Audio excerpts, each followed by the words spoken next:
नमस्ते दोस्तों, धरती माता के एक सफर में आपका स्वागत है। हमारे ग्रह के कुछ सबसे लाजवाब नज़ारों को देखने के लिए एक सफर। अफ्रीका के धूप से सराबोर सवाना से लेकर आर्कटिक के बर्फीले मैदानों तक हम महाद्वीपों, महासागरों और संस्कृतियों की यात्रा करेंगे। प्राकृतिक और मानव निर्मित अजूबों का सामना करेंगे। हमारा ग्रह जीवन और परिदृश्यों की एक आश्चर्यजनक विविधता से बुनी हुई एक टेपेस्ट्री है। यह समुद्री जीवन से भरी जीवंत प्रवाल भित्तियों की दुनिया है। ऊंची पर्वत श्रृंखलाएं जो बादलों को छेदती हैं और प्राचीन खंडहर जो पिछली सभ्यताओं की कहानियां फुसफुसाते हैं।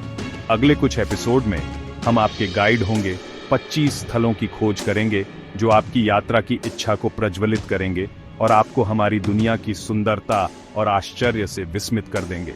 तो अपनी सीट बेल्ट बांध लें और चकित होने के लिए तैयार हो जाएं, क्योंकि हम इस अविश्वसनीय साहसिक कार्य को एक साथ शुरू करते हैं। और कुछ मजेदार ट्रिविया सवालों और जवाबों के लिए अंत तक हमारे साथ बने रहें। और आखिर में एक मिस्ट्री गिफ्ट रफल एंट्री। अधिक अद्भुत सामग्री के लिए लाइक, शेयर और सब्सक्राइब करना न भूलें।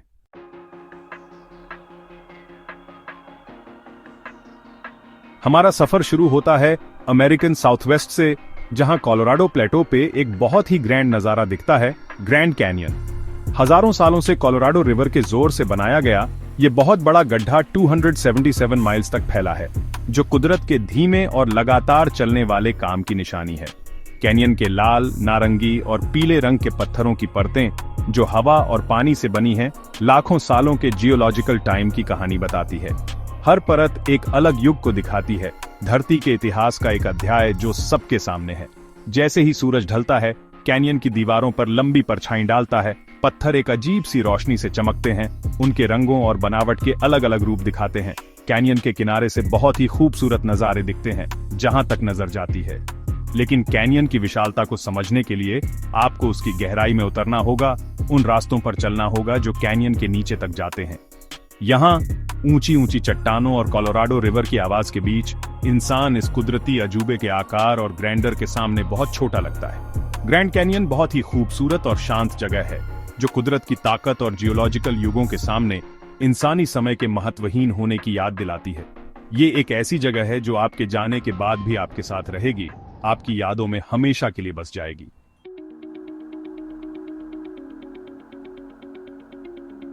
एरिज़ोना के धूप से नहाए हुए कैनियन से हम दुनिया भर की यात्रा करते हैं। कोरल सी के गर्म नीले पानी में, जहां धरती का सबसे बड़ा जीवित ढांचा है, ग्रेट बैरियर रीफ।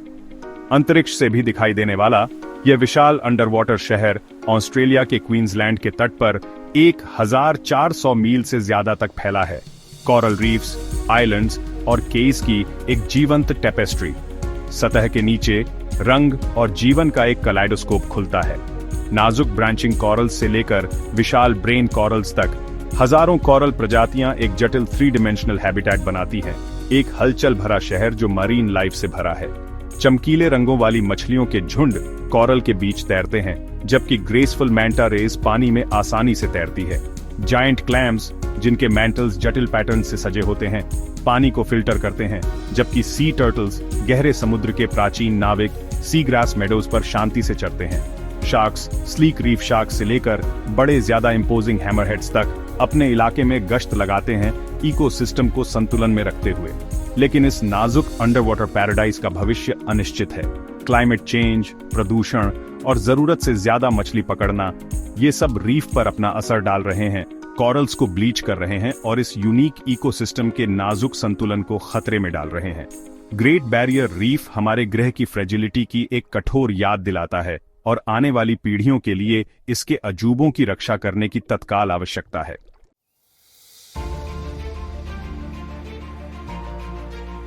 पेरू के एंडीज माउंटेन्स में बादलों और रहस्य में छुपा हुआ है माचू पिच्चू। ये प्राचीन इनका सिटाडेल, जिसे अक्सर the lost city of the Incas कहा जाता है, इन ऊंची चोटियों के बीच फलने फूलने वाली सभ्यता का प्रमाण है। 15वीं शताब्दी में बनाया गया माचू पिच्चू बाद में छोड़ दिया गया था।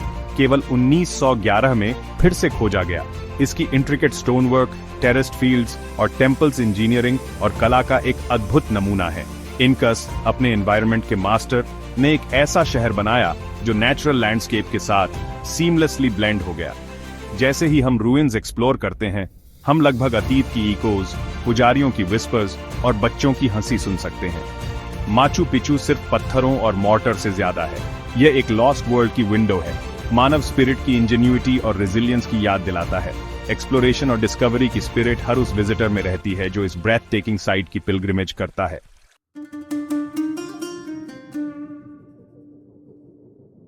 एंडेस माउंटेन्स की ऊंचाइयों से हम एजियन सी के स्पार्कलिंग पानी की ओर जाते हैं सैंटोरिनी आइलैंड पर। यह वॉल्केनिक आइलैंड ग्रुप अपने आइकॉनिक व्हाइट वॉश्ड बिल्डिंग्स जो क्लिफ साइड से क्लिंगिंग टू बेन हैन एक ऐसा व्यू है जो आपकी सांस रोक देगा। पुराने वॉल्केनिक इरप्शंस की आग से बना सैंटोरिनी का ड्रामेटिक लैंडस्केप नेचर की रॉ पावर का प्रूफ है। ओया और फीरा के विलेजेस, टर्कोइस वाटर्स के अपर बेन ह्यू, कल्डेरा के लाजवाब व्यूज देते हैं जो आइलैंड के वॉल्केनिक पास्ट की रिमाइंडर। जैसे ही सन होराइजन के नीचे छुपता है, व्हाइट वॉश्ड बिल्डिंग्स पर गोल्डन ग्लो डालते हुए सैंटोरिनी प्योर मैजिक के सीन में बदल जाता है। लेकिन सैंटोरिनी सिर्फ एक ब्यूटीफुल पिक्चर से ज्यादा है। यह हिस्ट्री और लेजेंड से भरा हुआ प्लेस है। मिनोअन सिविलाइजेशन से जो कभी यहाँ फ्लोरिश हुई थी अटलांटिस के लॉस्ट सिटी की स्टोरीज तक, सैंटोरिनी का पास्ट उतना ही कैप्टिवेटिंग है जितना कि उसका प्रेजेंट।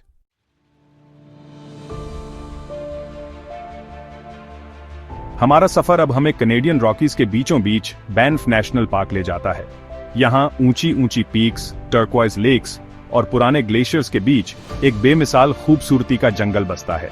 1885 में स्थापित बैनफ कनाडा का सबसे पुराना नेशनल पार्क है, जहां वाइल्ड लाइफ के लिए एक सैंक्चुअरी है और जो लोग नेचर की गोद में सुकून ढूंढते हैं उनके लिए भी। यह पार्क अलग अलग लैंडस्केप्स का एक टेपेस्ट्री है, जहां एल्पाइन मेडोज वाइल्ड फ्लावर्स से भरे हुए हैं, घने जंगलों तक जहां ग्रिजली बेयर्स और एल्क आजादी से घूमते हैं। लेक लुइस अपने शिमरिंग टर्कोइस पानी के साथ जो मैजेस्टिक विक्टोरिया ग्लेशियर को रिफ्लेक्ट करता है, एक ऐसा नजारा है जो इमेजिनेशन को कैद कर लेता है। चाहे आप एल्पाइन मेडोज में हाइकिंग कर रहे हों, प्रिस्टीन लेक्स में कायाकिंग या बस फ्रेश माउंटेन एयर में सांस ले रहे हों, बैंफ नेशनल पार्क आपको नेचुरल स्प्लेंडर की दुनिया में ले जाता है। यह एक ऐसी जगह है जहां आप ट्रूली वाइल्ड के साथ रिकनेक्ट कर सकते हैं और नेचुरल वर्ल्ड की ऑ इंस्पायरिंग पावर का एक्सपीरियंस कर सकते हैं।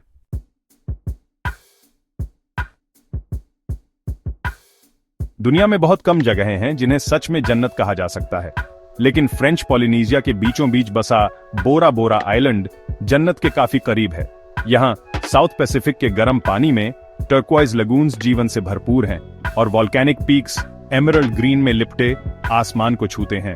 बोरा बोरा एक ऐसा आइलैंड है जो आग से बना है और समय के साथ गढ़ा गया है। इसके वॉल्केनिक पास्ट के अवशेष एक ड्रामेटिक बैकड्रॉप बनाते हैं, जबकि कोरल रीफ्स, वो bustling under water cities island के किनारे पर हैं, इसके शोर्स की रक्षा करते हैं और मरीन लाइफ की एक चमकदार अरे का पोषण करते हैं। बोरा बोरा का आकर्षण अनडिनायबल है। Luxurious over water bungalows crystal clear lagoons के ऊपर बने हैं जो अनपैरेलल्ड ब्यूटी और ट्रैंक्विलिटी की एक झलक दिखाते हैं। इन पानी में गोता लगाना एक अलग दुनिया में जाना है। कलर्स और शेप्स का एक कलाइडोस्कोप, जहां ग्रेसफुल रेज कोरल गार्डन्स में तैरते हैं और black tip reef sharks outer reefs में पेट्रोल करते हैं। और जैसे ही सूरज होराइजन के नीचे जाता है, आसमान को ऑरेंज, पिंक और वायलेट रंगों में रंग देता है। बोरा बोरा एक ड्रीमस्केप में बदल जाता है।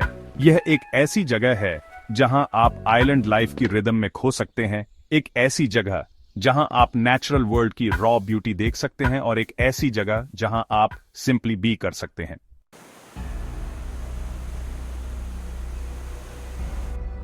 जाम्बिया और जिम्बाब्वे के बॉर्डर पार जम्बेजी रिवर कई जानवरों की लाइफलाइन एक ड्रामेटिक डिसेंट बनाती है। यह है विक्टोरिया फॉल्स, जिसको लोकली मोसिवा दुनिया द स्मोक दैट थंडर्स कहते हैं। यह रॉ पावर का एक व्यू है, उन अनटेम्ड फोर्सेस का प्रमाण जो हमारे प्लेनेट को शेप करते हैं। 1 माइल से भी ज्यादा विड, विक्टोरिया फॉल्स न तो दुनिया का सबसे ऊंचा वाटरफॉल है और न ही सबसे चौड़ा, लेकिन अपनी हाइट और विड्थ के कॉम्बिनेशन में इसका कोई जवाब नहीं। पानी का एक बड़ा सा कुर्तेन 350 फीट से नीचे चासम में गिरता हुआ। फॉल्स की रोर बहुत तेज है, इतनी इमेंस एनर्जी के रिलीज होने का कांस्टेंट रिमाइंडर। एक परमानेंट मिस्ट गहराइयों से उठती है, एक फाइन स्प्रे जो एक हरी भरी रेन फॉरेस्ट को नोरिश करती है, जो लाइफ से भारी है। यहाँ delicate orchids moss covered branches से चिपके रहते हैं, जबकि ब्राइटली कलर्ड टुराकोस अंडरग्रोथ में उठे हैं। रेन फॉरेस्ट फॉल्स के शैडो में फ्लोरिश करता है, इस नेचुरल वंडर की लाइफ गिविंग पावर का प्रमाण। विक्टोरिया फॉल्स प्रोफाउंड ब्यूटी और ऑ इंस्पायरिंग पावर की जगह है। ये नेचुरल वर्ल्ड की हम्बलिंग स्केल का रिमाइंडर है, एक ऐसी जगह जहां जमीन आपके पैरों के नीचे ट्रेम्बल करती हुई लगती है। यह एक ऐसा डेस्टिनेशन है जो आपके इसके मिस्टी एम्ब्रेस को छोड़ने के बाद भी आपके साथ रहेगा।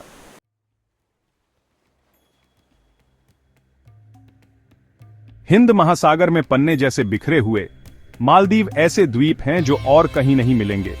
यहां नीले लैगून सफेद रेतीले समुद्र तटों को घेरे हुए हैं, जबकि ताड़ के पेड़ गर्म उष्णकटिबंधीय हवा में धीरे से लहराते हैं। यह एक बिल्कुल परफेक्ट पैराडाइज है, सूरज, रेत और अंतहीन नीले रंग का एक खूबसूरत सपना। मालदीव समुद्री जीवन के लिए एक अभयारण्य है। नीले पानी की सतह के नीचे एक जीवंत मूंगे का किंगडम है, रंगों और आकारों का एक कैलेडोस्कोप। चमकीले रंगों वाली मछलियों के झुंड मूंगे के बीच तैरते हैं, जबकि मनमोहक मैंटा रेज गहराई में एफर्टलेसली तैरती है। मालदीव में लग्जरी और ट्रैंक्विलिटी का मेल है। झिलमिलाते लैगून के ऊपर बने ओवर वाटर बंगलोज समुद्र के अनपैरेलल्ड व्यूज और एकांत का एहसास देते हैं जो कहीं और मिलना मुश्किल है। यह दुनिया से डिस्कनेक्ट होने और प्रकृति से रिकनेक्ट होने की जगह है, लेकिन मालदीव सिर्फ एक खूबसूरत तस्वीर से कहीं ज्यादा है। यह एक नाजुक इकोसिस्टम है जो क्लाइमेट चेंज के बढ़ते समुद्र के स्तर के कारण वल्नरेबल है। इस पैराडाइज को, हिंद महासागर के इस ज्यूल को प्रिजर्व करना हम सभी की जिम्मेदारी है।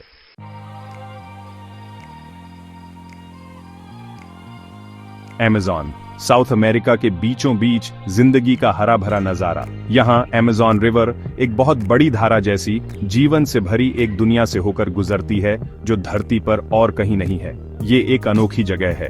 दुनिया का सबसे बड़ा रेन फॉरेस्ट, हमारे प्लेनेट की 10 में से एक जाति का घर, 40,000 से ज्यादा प्लांट्स की स्पीसीज, 3,000 तरह की मछलियां और 20 लाख से ज्यादा कीड़े मकोड़ों की स्पीसीज इस अनोखे इकोसिस्टम को अपना घर कहते हैं। अमेज़न का बड़ा साइज हमें छोटा महसूस कराता है। इसका कैनोपी एक घना हरा छत जैसा हजारों मील तक फैला है, ऊंचे पीड़ के ताज से सजा हुआ जो आसमान को छूते हैं। इस हरे भरे कैनोपी के नीचे जिंदगी का एक संगीत चल रहा है। झाड़ियों में घात लगाए बैठे जैगुआर से लेकर ऊपर उड़ते रंग बिरंगे मकाओस तक, अमेज़न नेचर की शक्ति और उसके जीवन का प्रमाण है। हर जीव, छोटी सी चींटी से लेकर सबसे बड़े प्रेडेटर तक, इस नाजुक बैलेंस में एक जरूरी रोल प्ले करता है।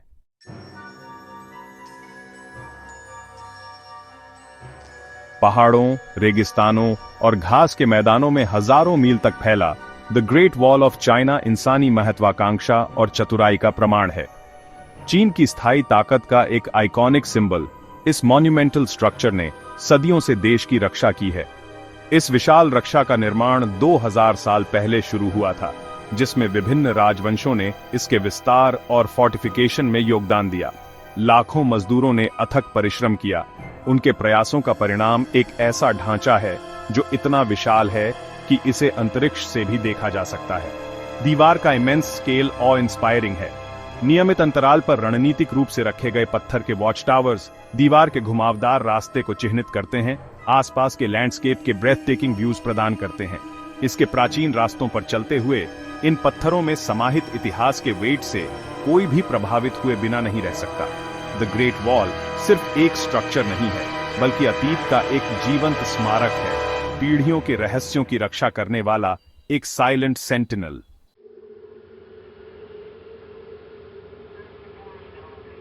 सेरेंगेटी, अफ्रीकन सवाना की असली जंगली खूबसूरती का दूसरा नाम।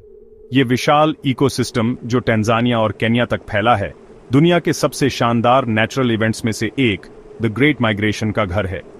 हर साल 20 लाख से ज्यादा वाइल्डबीस्ट, ज़ेब्रा और गैज़ेल नए ग्रेजिंग लैंड्स की तलाश में एक पुराने इंस्टिंक्ट से प्रेरित होकर मैदानों में एक खतरनाक सफर शुरू करते हैं।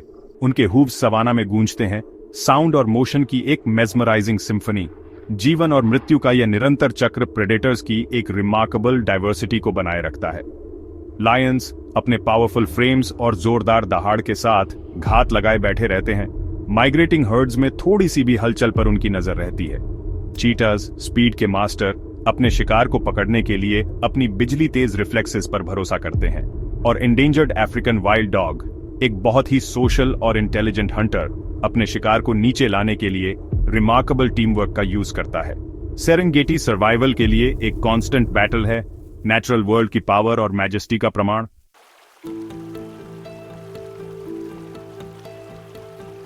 दुनिया में कुछ ही शहर ऐसे हैं जो वेनिस जितने यूनिक और इंचैंटिंग हैं।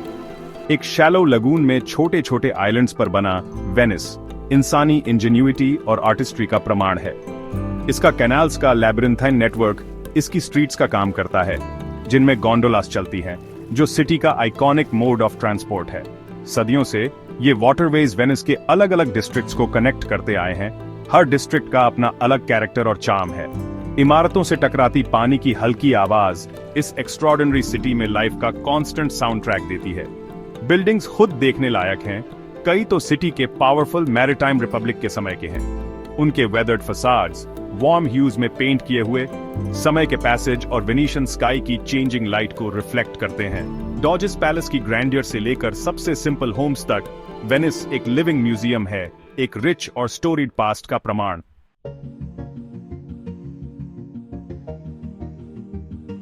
जॉर्डेनियन डेजर्ट के बीच में छुपा हुआ है दुनिया का एक सबसे कमाल का आर्कियोलॉजिकल साइट पेत्रा।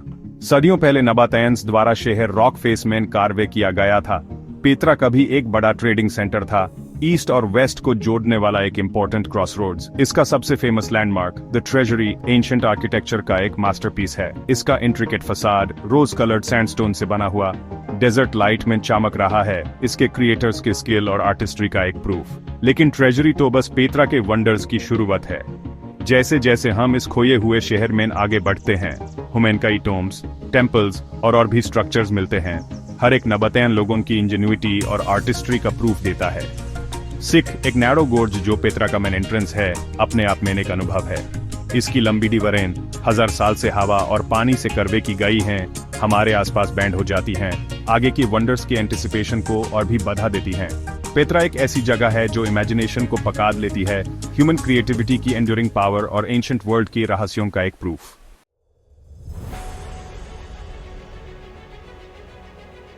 हिमालय के आसमान में छाया हुआ है माउंट एवरेस्ट, धरती का सबसे ऊंचा पहाड़। 29,000 फीट से भी ज्यादा ऊंचाई पर इसकी छोटी आसमान को छूती है दुनिया भर के पर्वतारोहियों और साहसी लोगों के लिए एक प्रेरणा। एवरेस्ट सबसे बड़ी चुनौती है, इंसानी सहन शक्ति की परीक्षा और सबसे मुश्किल रास्तों को जीतने की हमारी ख्वाहिश का प्रमाण। ऊपर तक का सफर खतरों से भरा है, बहुत ज्यादा ऊंचाई, खराब मौसम और लगातार बदलता हुआ रास्ता हर कदम को एक संघर्ष बना देता है। फिर भी जो सपने देखने की हिम्मत करते हैं, उनके लिए एवरेस्ट का आकर्षण अद्भुत है। 1953 में पहली बार चढ़ाई करने के बाद से हजारों लोगों ने चोटी तक पहुंचने की कोशिश की है, और जबकि कई लोग कामयाब हुए हैं, कई और लोगों को वापस लौटना पड़ा है। पहाड़ सम्मान मांगता है, इसकी शक्ति और अप्रत्याशितता की गहरी समझ। लेकिन जो लोग इसकी चोटी पर खड़े होने के लिए भाग्यशाली हैं, उनके लिए इनाम किसी और जैसा नहीं है, बर्फ से ढकी चोटियों का एक नजारा जहां तक नजर जा सकती है। यह जीत का पल है, प्रकृति की कच्ची शक्ति के साथ जुड़ाव का और मानवीय प्रयास की अदम्य भावना का प्रमाण।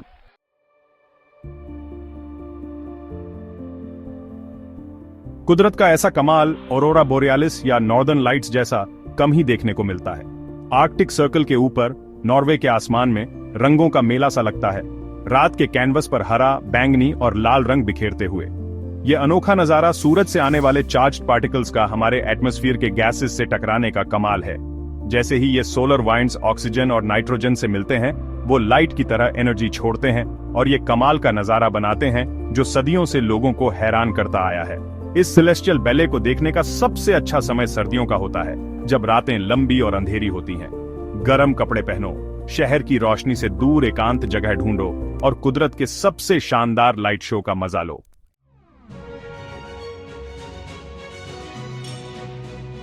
एक विशाल और बेरहम रेगिस्तान के किनारे पर एक बीते हुए जमाने के खामोश पहरेदार खड़े हैं। गीजा के पिरामिड, विशाल आकार और स्थायी रहस्य की अद्भुत संरचनाएं 4,500 साल से भी ज्यादा समय से खड़े हैं, प्राचीन मिस्रवासियों की कुशलता और महत्वाकांक्षा का प्रमाण। इनमें से सबसे बड़ा गीजा का महान पिरामिड फिरौन खुफू के मकबरे के रूप में बनाया गया था। इसका निर्माण, जिसमें लाखों चूना पत्थर के ब्लॉक को हिलाना और रखना शामिल था, इंजीनियरिंग का एक ऐसा कारनामा है जो आधुनिक वास्तुकारों और इतिहासकारों को हैरान करता रहता है। पिरामिडों के विशाल आकार को समझ पाना मुश्किल है। उनके आधार पर खड़े होकर कोई भी उनकी विशालता से बौना महसूस करता है, उस समय में वापस ले जाया जाता है जब फिरौन राज करते थे और रेगिस्तानी रेत में अनगिनत रहस्य छिपे थे। गीजा के पिरामिडों की यात्रा समय के माध्यम से एक सफर है, बहुत पहले बीती हुई सभ्यताओं की शक्ति और कलात्मकता की एक विनम्र याद दिलाता है।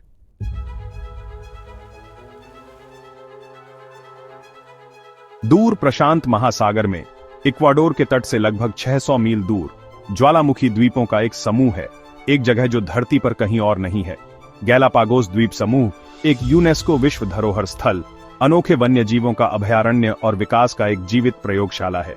यहीं पर चार्ल्स डार्विन, विकासवादी सिद्धांत के जनक, ने द्वीपों के निवासियों की विविधता और अनुकूलन से प्रेरित होकर अपनी जबरदस्त खोजें की।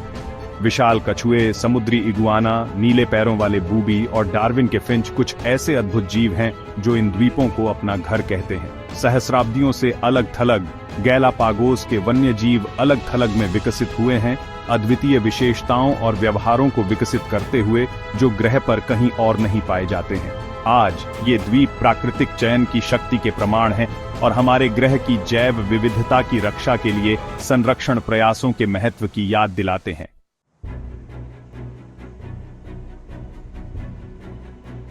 और अब हम चलते हैं फ्रांस के दिल में, सिटी ऑफ लाइट्स, पेरिस।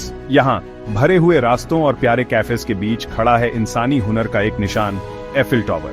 1899 में वर्ल्ड्स फेयर के लिए बनाया गया इस जालीदार कमाल को शुरू में लोगों ने शक की निगाह से देखा था। कुछ लोगों को इसका लोहे का ढांचा पेरिस की पुरानी इमारतों के साथ अजीब लगता था। फिर भी जैसे किसी मॉडर्न आर्ट की पेंटिंग को धीरे धीरे पसंद किया जाता है, वैसे ही एफिल टॉवर शहर की पहचान का हिस्सा बन गया। आज लाखों लोग हर साल इसके नीचे आते हैं, इसकी विशालता के आगे छोटे से दिखाई देते हैं। इसके 3 स्तरों पर चढ़ने पर पेरिस के लुभावने नजारे दिखाई देते हैं। सीन नदी शहर से होकर गुजरती है, इसका पानी डूबते सूरज की सुनहरी रोशनी को दर्शाता है, एक ऐसा नजारा जिसने अनगिनत कलाकारों और प्रेमियों को प्रेरित किया है।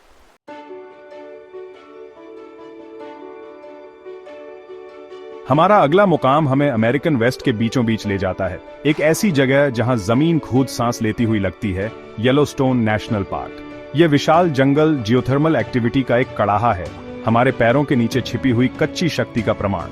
यहाँ ओल्ड फेथफुल जैसे गाइजर्स बिल्कुल घड़ी की तरह फूटते हैं और खौलते पानी के फव्वारे हवा में ऊंचे भेजते हैं। जमीन बाइसन के झुंड के नीचे थरथराती है जो इन ताकतों से बेखबर लगते हैं।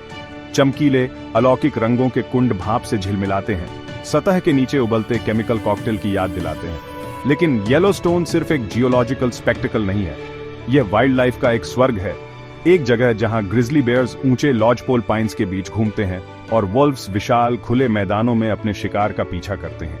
यह एक याद दिलाता है कि हमारे सभी मानवीय प्रयासों के बावजूद प्रकृति की शक्ति कम नहीं होती।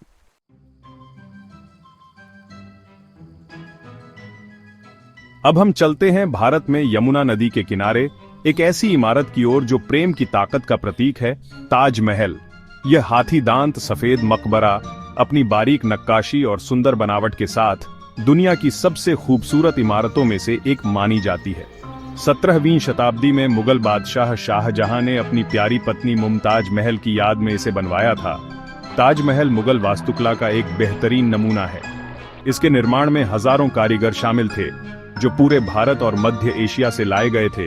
हर एक ने इस प्रेम के काम में अपना अनोखा हुनर डाला। इमारत का सफेद संगमरमर जो सैकड़ों मील दूर एक इलाके से लाया गया था, बदलती रोशनी में चमकता हुआ सा लगता है। इसकी सतह पर बारीक सुलेख और फूलों के डिजाइन हैं। इसका प्रतिबिंब लंबे तालाब में झिलमिलाता है जो सोचने के लिए प्रेरित करता है और शांति और सुकून का एहसास दिलाता है। ताजमहल सिर्फ एक मकबरा नहीं है, यह पत्थर पर उकेरी गई एक कविता है, प्यार का एक स्थायी प्रतीक जो समय और संस्कृति से परे है।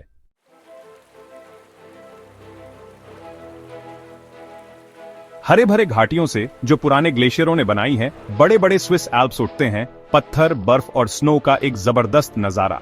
ये ऊंची चोटियां, जिनमें से कुछ 4000 मीटर से ज्यादा ऊंची हैं और बादलों को चीरती हैं, सदियों से एडवेंचरर्स और सपने देखने वालों को मोहित करती रही है। मैटरहॉर्न अपने आइकॉनिक पिरामिड जैसे रूप के साथ कुदरत की ताकत का प्रमाण है। इसकी ढलानें सबसे अनुभवी क्लाइंबर्स के लिए भी एक चुनौती है, लेकिन एल्प्स का आकर्षण उनकी ऊंचाई से कहीं आगे तक फैला है। बिल्कुल साफ झीलें नीले आसमान को ऐसे रिफ्लेक्ट करती हैं जैसे स्वर्ग से गिरे हुए टुकड़े हों। पूरे लैंडस्केप में फैली हुई है। वाइल्ड फ्लावर्स बहार के मौसम में घास के मैदानों को रंगों से भर देते हैं और कई तरह के कीड़े मकोड़े और पंछियों को आकर्षित करते हैं। और सर्दियों में साफ स्नो की एक चादर एल्प्स को स्कीयर्स और स्नोबोर्डर्स के लिए स्वर्ग बना देती है, जो पहाड़ों से नीचे अपनी ट्रेल्स बनाते हैं।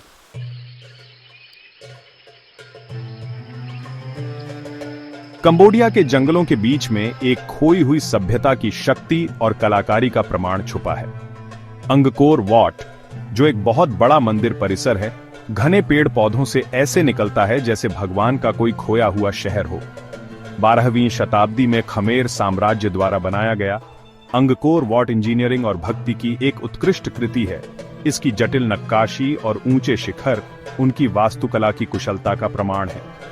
मंदिर के 5 मुख्य शिखर, जो हिंदू पौराणिक कथाओं के पवित्र पर्वत मेरु की चोटियों का प्रतिनिधित्व करते हैं, आकाश की ओर पहुंचते हैं। पत्थर की दीवारों पर उकेरे गए बेस रिलीफ हिंदू महाकाव्यों और खमेर लोगों के दैनिक जीवन के दृश्यों को दर्शाते हैं। ये जटिल नक्काशी, जो उल्लेखनीय रूप से अच्छी तरह से संरक्षित हैं, सदियों पहले फली फूली सभ्यता की मान्यताओं और परंपराओं की एक झलक पेश करती है। जैसे ही सूरज डूबता है, प्राचीन पत्थरों पर लंबी परछाई डालता है, अंगकोर वॉट एक अलौकिक सुंदरता का रूप ले लेता है। यह एक याद दिलाता है कि सबसे बड़े साम्राज्य भी अंततः ढह जाते हैं, अपने पूर्व गौरव के केवल फुसफुसाते हुए निशान छोड़ जाते हैं।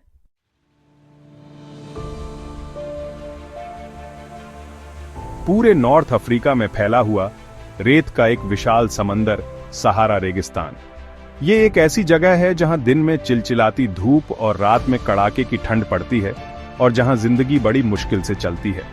सहारा के ये मशहूर रेत के टीले तेज हवाओं से बनते हैं और समुद्र की लहरों की तरह बदलते रहते हैं।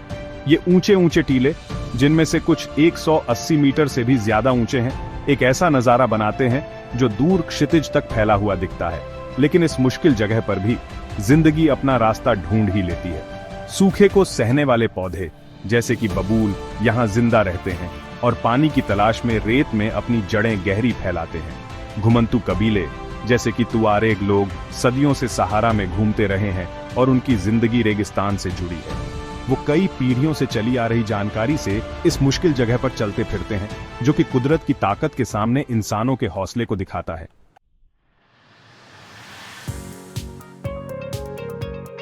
सहारा के रेगिस्तान से हम एक ऐसी जगह जा रहे हैं जहां खूबसूरती और पुरानी परंपरा का अनोखा मेल है। Kyoto, Japan. कभी राजधानी रहा क्योटो एक ऐसा शहर है जहां अतीत वर्तमान के ताने बाने में बुना हुआ है। क्योटो में 1600 से ज्यादा बौद्ध मंदिर हैं, जिनमें से कई यूनेस्को वर्ल्ड हेरिटेज साइट्स हैं। ये शांत जगहें जापान की समृद्ध आध्यात्मिक विरासत की एक झलक देती हैं। कियोमिज़ु-डेरा टेम्पल अपने खंभों पर बने लकड़ी के चबूतरे के साथ आसपास के जंगल के लुभावने दृश्य प्रस्तुत करता है। लेकिन क्योटो घूमने का सबसे अच्छा समय शायद बसंत ऋतु है, जब शहर गुलाबी और सफेद चेरी ब्लॉसम से भर जाता है। हानामी के नाम से जाना जाने वाला ये नजारा दुनिया भर से लोगों को प्रकृति की इस खूबसूरती को देखने के लिए आकर्षित करता है। परिवार फूलों वाले पेड़ों के नीचे इकट्ठा होते हैं, पिकनिक का आनंद लेते हैं और बर्फ के टुकड़ों की तरह गिरती पंखुड़ियों के नाजुक नृत्य का मजा लेते हैं। प्रकृति और परंपरा का यह अनोखा मेल क्योटो को वास्तव में एक अविस्मरणीय जगह बनाता है। एक ऐसी जगह जहां भाग दौड़ के बीच शांति मिल सकती है और स्थायी और क्षणिक दोनों में सुंदरता।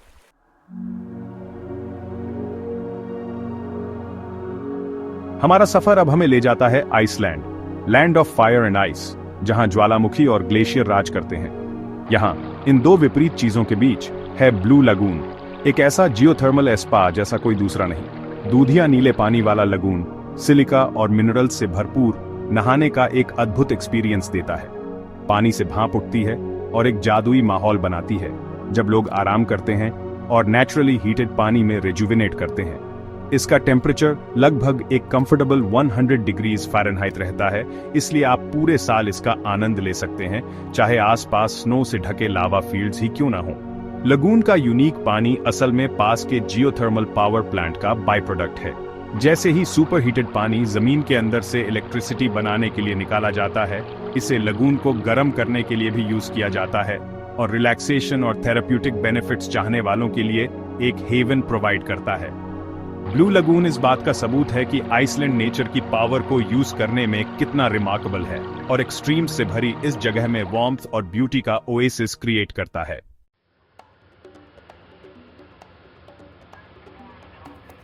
और तो दुनिया भर का हमारा सफर अब खत्म होता है। हिमालय की ऊंची चोटियों से लेके ग्रेट बैरियर रीफ के रंग बिरंगे कोरल रीफ तक हमने अपने ग्रह के कुछ सबसे लुभावने स्थलों को एक्सप्लोर किया है। दुनिया भर के इस अद्भुत सफर में हमारे साथ जुड़ने के लिए धन्यवाद। हमें उम्मीद है कि इन अद्भुत नज़ारों और अनोखी संस्कृतियों ने आपके अंदर घूमने की इच्छा जगाई होगी। ज्यादा कमाल के कंटेंट के लिए लाइक, शेयर और सब्सक्राइब करना मत भूलना। अब इन अद्भुत जगहों के बारे में कुछ ट्रिविया के साथ अपने ज्ञान की परीक्षा लेते हैं। सवाल 1, एंडेस माउंटेन्स में ऊंचे स्थित मचू पिच्चू शहर को किस प्राचीन सभ्यता ने बनाया था? जवाब, इनकास। सवाल 2, ऑस्ट्रेलिया के तट पर स्थित दुनिया की सबसे बड़ी कोरल रीफ सिस्टम का नाम क्या है? जवाब, द ग्रेट बैरियर रीफ। सवाल 3, पेरिस, फ्रांस में स्थित कौन सा आइकॉनिक लैंडमार्क गस्टव आइफल ने डिजाइन किया था? जवाब, द आइफल टावर। सवाल 4, नॉर्दर्न लाइट्स के नाम से जाने वाले मेस्मराइजिंग लाइट शो को कौन सी प्राकृतिक घटना बनाती है? जवाब, सूर्य से निकलने वाले आवेशित कण पृथ्वी के वायुमंडल के साथ क्रिया करते हैं। सवाल 5, जियोथर्मल स्पा ब्लू लगून किस देश में स्थित है? जवाब, आइसलैंड। सवाल 6, हिमालय में स्थित दुनिया के सबसे ऊंचे पर्वत का नाम क्या है? जवाब, माउंट एवरेस्ट। सवाल 7, दुनिया का कौन सा प्राचीन अजूबा मिस्र में स्थित है और इसमें 3 विशाल पिरामिड हैं? जवाब, द पिरामिड्स ऑफ गीजा। सवाल 8, किस देश को उगते सूरज की भूमि कहा जाता है और यह क्योटो शहर का घर है? जवाब, जापान। सवाल 9, दक्षिण अमेरिका में स्थित दुनिया के सबसे बड़े वर्षावन का नाम क्या है? जवाब, द अमेज़न रेन फॉरेस्ट। सवाल 10, कौन सा प्राकृतिक अजूबा अपने झरने के पानी के लिए जाना जाता है और जाम्बिया और जिम्बाब्वे की सीमा पर स्थित है? जवाब, विक्टोरिया फॉल्स। 30 जून 2025 को होने वाले मिस्ट्री गिफ्ट रैफल के लिए अपना ईमेल पता दीजिए। कोई स्पैम नहीं। भाग लेने वाले सभी लोगों को शुभकामनाएं।